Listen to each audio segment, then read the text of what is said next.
ब्रह्मा जी बोले, हे नारद, जब रमापति विष्णु, मैं स्वयं, देवता, ऋषि और अन्य लोगों ने महादेव जी की स्तुति की तब वे अत्यंत प्रसन्न हो गए।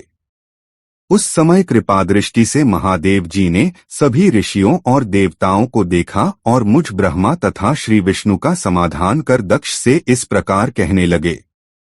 महादेव बोले, हे प्रजापति, हे दक्ष, मेरी बात ध्यानपूर्वक सुनो।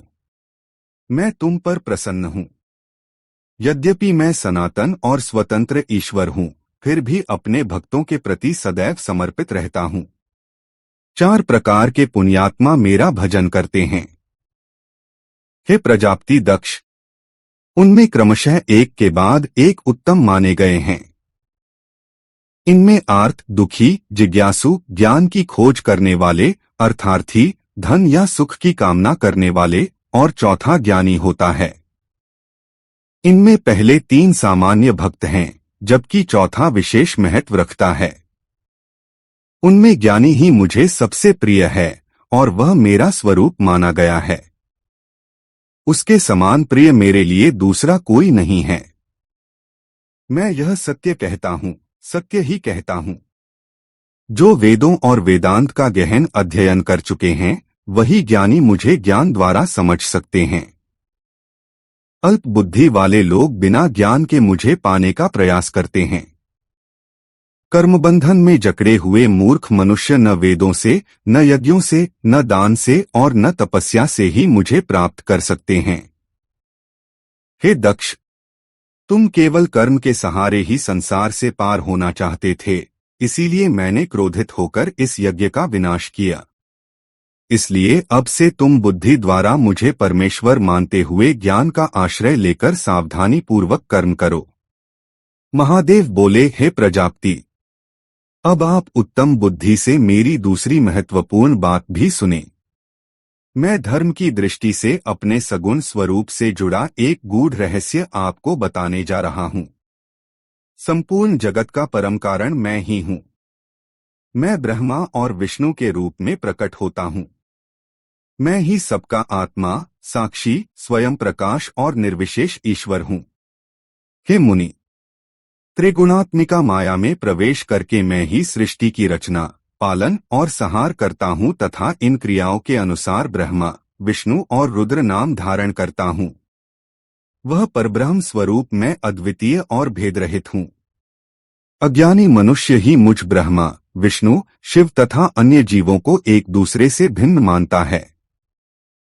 जैसे कोई व्यक्ति अपने सिर, हाथ और अन्य अंगों को अलग अलग नहीं मानता, उसी प्रकार मेरा सच्चा भक्त भी सभी प्राणियों में भेदभाव नहीं करता। हे दक्ष, जो व्यक्ति ब्रह्मा, विष्णु और मुझ शिव में आत्मस्वरूप को एक ही भाव से देखता है, वही सच्ची शांति प्राप्त करता है। लेकिन जो दुष्ट व्यक्ति इन तीनों देवताओं में भेदभाव करता है, वह जब तक चंद्रमा और तारे विद्यमान हैं, तब तक नरक में वास करता है। जो मनुष्य मुझ में परायण होकर सभी देवताओं की पूजा करता है, उसे ऐसा दिव्य ज्ञान प्राप्त होता है जिससे वह शाश्वत मुक्ति प्राप्त कर लेता है। ब्रह्मा की भक्ति के बिना विष्णु की भक्ति संभव नहीं है और विष्णु की भक्ति के बिना मेरी भक्ति कभी नहीं हो सकती। ऐसा कहकर कृपालु सर्वेश्वर शिव ने सभी के समक्ष यह वचन स्पष्ट रूप से कहे।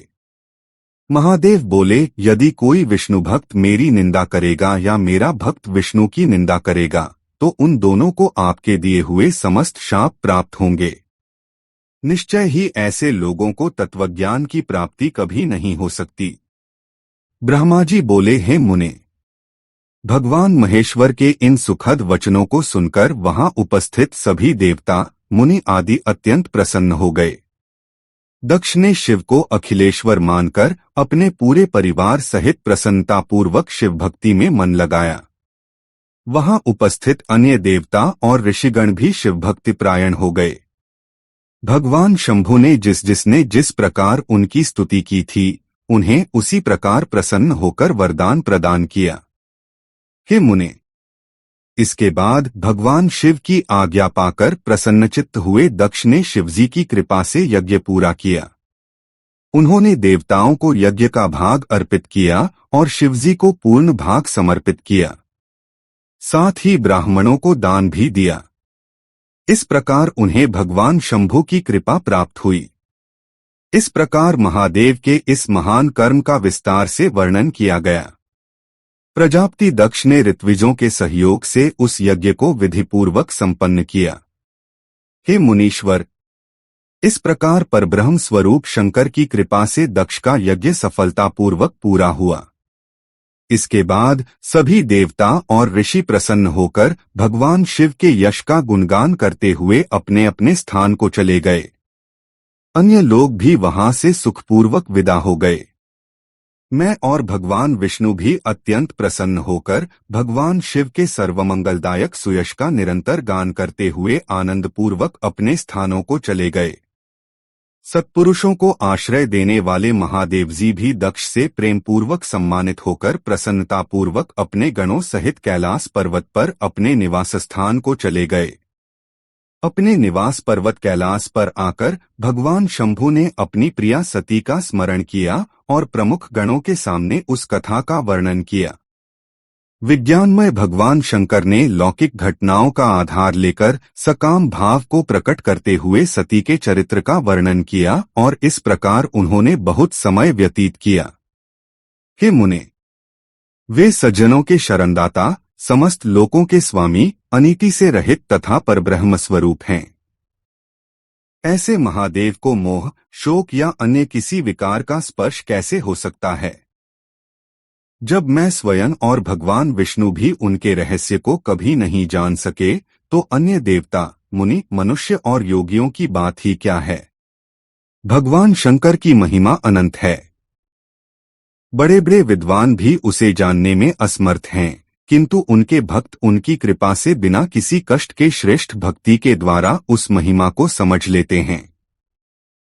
परमात्मा शिव में कोई विकार नहीं है, फिर भी लोक व्यवहार को देखते हुए वे सगुण रूप धारण करके अपना दिव्य चरित्र दिखाते हैं। हे मुने, इस कथा को जो पढ़ता और सुनता है वह इस संसार में उत्तम सुख प्राप्त करता है और अंत में दिव्य सद्गति को प्राप्त होता है। इस प्रकार दक्षकन्या सती ने यज्ञ में अपने शरीर का त्याग कर दिया और फिर हिमालय की पत्नी मेनका के गर्भ से जन्म लिया, यह बात प्रसिद्ध है। इसके बाद गौरी ने कठोर तपस्या करके भगवान शिव को अपने पति के रूप में प्राप्त किया। वे उनकी वाम अर्धांगिनी बनकर अद्भुत लीलाओं का प्रदर्शन करने लगीं। हे नारद, इस प्रकार मैंने आपको सती के परम अद्भुत चरित्र का वर्णन किया है, जो भोग और मोक्ष प्रदान करने वाला, दिव्य तथा समस्त इच्छाओं को पूर्ण करने वाला है। यह आख्यान पवित्र, कलंक रहित और दूसरों को भी पवित्र करने वाला है। यह स्वर्ग की प्राप्ति कराने वाला और संतान सुख प्रदान करने वाला है। हे तात, जो भक्तिपूर्वक इस कथा को सुनता है और दूसरों को सुनाता है, वह इस लोक में समस्त कर्मों का फल पाकर परलोक में परमगति प्राप्त करता है।